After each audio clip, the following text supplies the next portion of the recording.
All right. Now, to understand how that Islamic world came about, we're going to have to go about and see how Islam entered our world.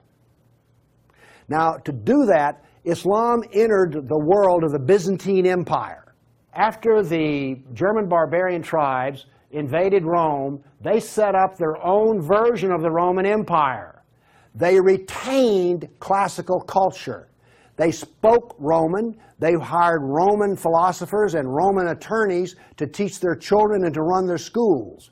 They came into the Roman Empire not to destroy the empire, but just to get the goods for themselves. The eastern part of the empire, so-called Byzantine Empire, is over here. Now this is after the German invasion.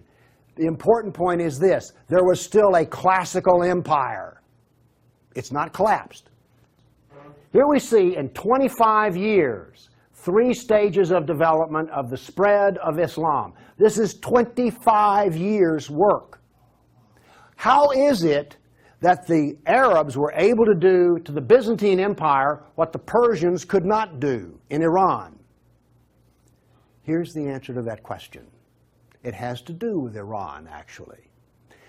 The Greeks and the Persians had been having wars since forever.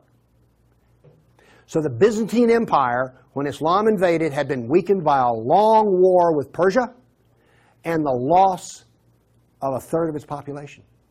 The economy had collapsed by 2/3. So we had an empire that was weak, invaded by people with a mission. Now what's important here is these 3 different shades of green represent the different caliphs. This empire is beginning to build here came from people who could be described as the apostles of Muhammad. Egypt is the breadbasket of the Mediterranean. Syria, the heart of the intellectual world of the classical empire. In 25 years, the classical civilization lost its ability to feed itself and lost its biggest brain trust. This destroys classical Christianity. Why? This destroyed the heart of it, transformed it. The first stage of the annihilation of classical empire, gone. The heart of it's gone. Okay.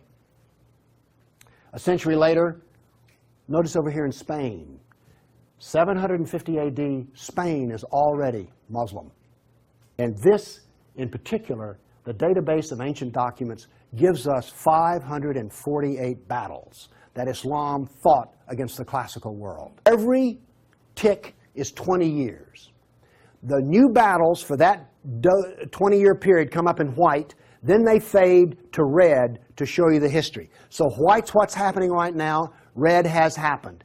Let's see how these 548 battles act out over.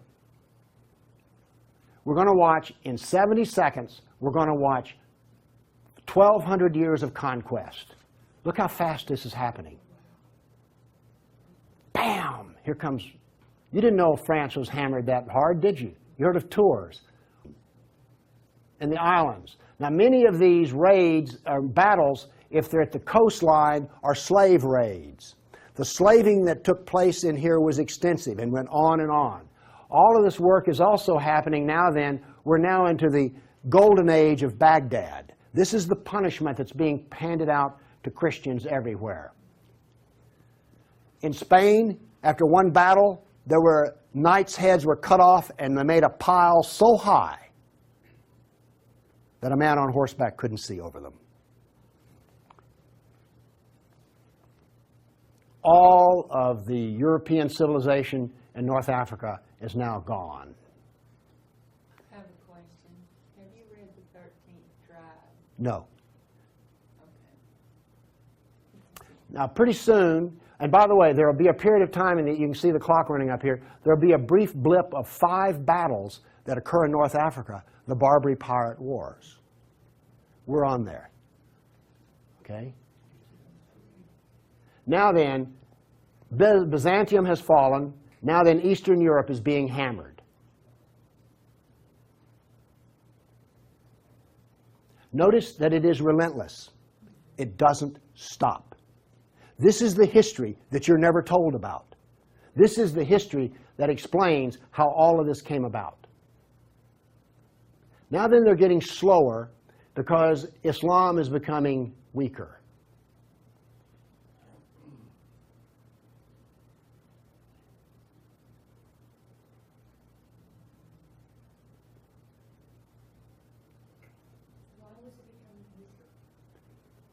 Corruption. All empires collapse from the inside ultimately. Okay. I say that what caused the collapse of classical civilization was not the invading German barbarian tribes. I say that classical civilization was destroyed by Islam. Now we know this from history, the data. Rome used to communicate with France by boat. After Islam, they went overland through the Alps. Why did they do that? There was no longer freedom of the sea. A brag. The Christians couldn't float a plank on the inland sea. What did this do? It isolated Europe and impoverished Europe. So, you know the business of the Barbary pirates? You know the business of the Somali pirates? Same. It is Sunnah. It is Sunnah, the way of Muhammad. There's a famous hadith which is repeated endlessly, in which Muhammad awakes in a dream and he sees his jihadists sailing the inland sea. Islam always practices, where possible, economic warfare. Muhammad attacked caravans. What was attacked in New York? Ooh, Trade Center. This, economic warfare. I am an admirer of Islamic civilizational war methods. They're superior to everyone else's thinking in war. They use everything for war. Everything, including the womb. This was an economic jihad. There were three, you've heard of the Dark Ages? Well, there were three Dark Ages. One in Europe, one in Turkey, one in North Africa. You weren't told that, were you? Wonder why. What was left for a European economy? Furs, lumber, swords, and slaves. We're now really getting to one of the points where we don't want to know this history. Anybody here all real proud about how some of your ancestors were taken off a coast in Italy and then put into a harem in North Africa? And now you have children from that who are distant relations? You see, you may have distant relations in the Arab world you don't know about, because 1 million Christians were sold into slavery. All right. Now, the other thing we're told that's so bad about Christianity and so pitiful about those poor Muslims are the Crusades. First off, Islam, remember, destroyed 30,000 churches. The Jews and Christians were dhimmis. There was infinite number of brutality against Christians. Christians were fleeing the Middle East, and the Byzantine emperor appealed to the Pope, help us, please. Now, this was a big thing to do, because the Byzantine emperor and the Pope did not get along at all. But these were desperate people. And what did the Pope look out and see? This is the world that he saw in 1100, the time of the First Crusade. Well, let's see. This much of Spain is Muslim, and we're getting our behind kicked on a regular basis. Oh, well, this Christianity's gone. Oops, this Christianity's gone. And look at all the battles in the non-Christian, in the areas that are still Christian. Do you see the geopolitical problem that the Pope was facing here? This was not just some, we'll saddle up, get on our horses, and go steal from them Arabs, which is what you're told. This is the political picture. But now then, let's do this. Let's look at a battle map for the Crusades. Let's be fair. I showed you the Jihad map. Now here comes the Crusade battle map.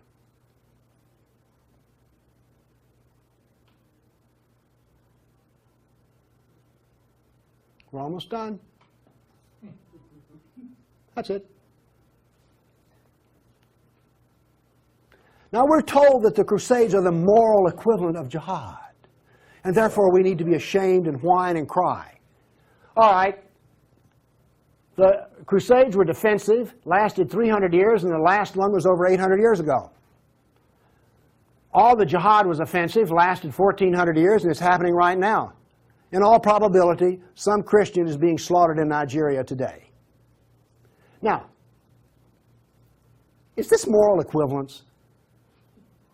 No. The Crusades were one of the few times the church put steel in its spine, and then we apologize for it. That's the world today. I've now explained to you how this world came about. It came about through relentless, brutal persecution of everyone who was not a Muslim.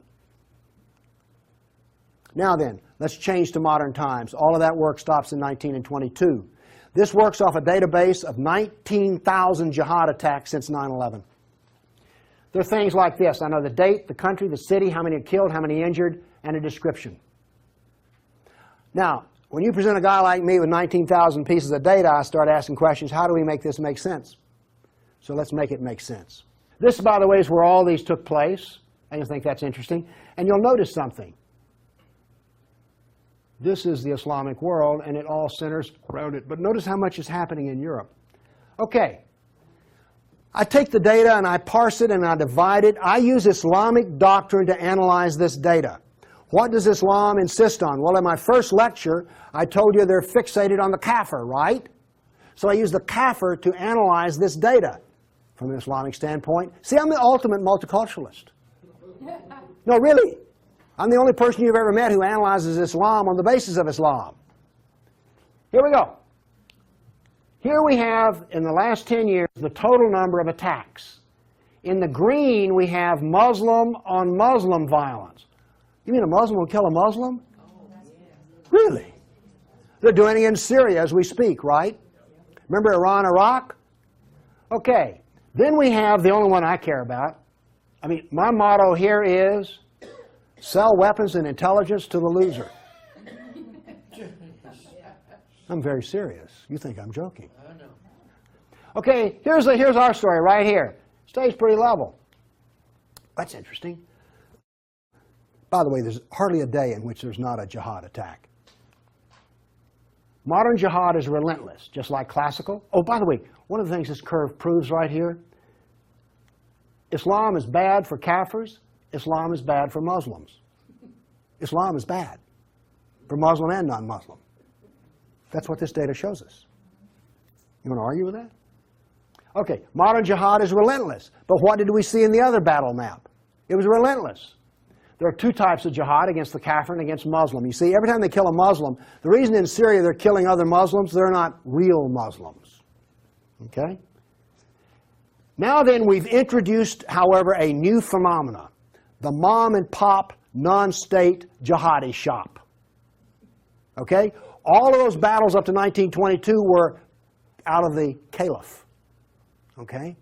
We now have non-state jihad. That is all that is different. Okay, jihad attacks per year. I just chose the top 4 nations. But this doesn't really give us what we want because Israel's teeny-weeny and India's great big, so let's do this on per capita. Now then, Israel, I bet you were surprised about Thailand. You didn't know that Thailand was getting whacked on a regular basis, did you? And look, here's a Christian nation, the Philippines, ranks number 3. And in India was Hindu. Oops, wait a minute. Do you know what I just told you? Jihad is against the Jew, the Buddhist, the Christian, and the Hindu. This is the data. Now you go to these dialogues, these multicultural smoozes they have, where the preacher and the rabbi and the imam show up. The preacher and the rabbi show up to tie. The Muslim shows up to win. And then what does the Muslim tell them? Oh, the Christians and the Jews, they're people of the book. Oh, we're brothers in the religion of Abraham with the Christian and the Jew. You know, we're practically the same. We're brothers in Abraham. How's that stuff work out? Well, here's one of your people of the book. Here's another people of the book. Turns out they'll kill a Jew, a Buddhist, a Christian, or a Hindu just as fast as they will another. So much for being brothers in the religion of Abraham. The data does not support the theory. Therefore, the theory is wrong. There is no brotherhood of Abraham except in the minds of people who occupy pulpits. The jihad is against the Jew, the Buddhist, the Christian, the Hindu, and the secularists, by the way. The secularists are the worst of all. Well, maybe worse than the Hindu. It's hard to know, you know, I mean, really. It's against all kafirs. That's who the jihad is against. The religion of peace. Here we go. 548 battles, 19,000 jihad attacks. In 12 decades, in 1,400 years that are jihad-free. Therefore, Islam is 91% violence and 9% peace. So George Bush was 9% right when he declared religion of peace. Constant violence is why? There's a doctrine. The doctrine of jihad is found in the Sirah, the Quran, and the Hadith, which produces jihad, and it produces this effect of the collapse of civilizations. Here you go. Tears of jihad. 270 million dead over 1,400 years. Read them and weep. Read them and weep. The doctrine drives history. History shows the true nature of political Islam. Political Islam is the enemy of all Kafir nations. There's an intellectual history. In 1,400 years, I've read a lot of old documents. They never talk about the Muslim. They talk about the Arab, the Turk, the Moor, Al-Qaeda, Asian, and it's always been by specialists. And today, all the established specialists are apologists for Islam. Why was the Quran code not cracked in recently? How come we don't teach Muhammad? And why is the Golden Age propaganda taught? Why do we remain ignorant and keep suffering? I maintain there's a reason for this. I maintain that this constant brutality over the centuries has produced in the Western mind the equivalent of the abused dog, the beaten wife, and the raped child. We do not think correctly. Everybody's seen the beaten dog that when you approach it? That is the Western mind. We deny the attacks. How much jihad is ever reported? The churches will not even admit that a Christian suffers anywhere. Fear. Muhammad used fear. Any public critic of Islam has a certain fear element there. Guilt. Oh, we haven't treated Islam right. If we treated them better, everything would be good. We don't teach the history. We humiliated. Who here is going to go home and brag about how your ancestors were slaves, how your history was annihilated, and that all we teach is the lie of the Golden Age? Have you not noticed since 9/11 how bitter and angry politics has gotten? The reason is we're not allowed to get angry at the enemy, so we get cranky with each other. We're powerless. Anybody want to debate about this? The abuser. Muslims will not admit they sold a single slave or ever killed a person. They're arrogant and self-confident. Islam is perfect. Word Islam means submit. They expect submission out of us, and they get it. Islam is the victim. After 9/11, I heard this. The real victims of 9/11 were the Muslims. You've heard that anywhere? After 1,400 years of jihad, brutality, enslavement, theft, deception, rape, annihilation, and insults, the Kafir mind has become identical to that of an abused victim. Our only solution is to face our history and welcome it and embrace it.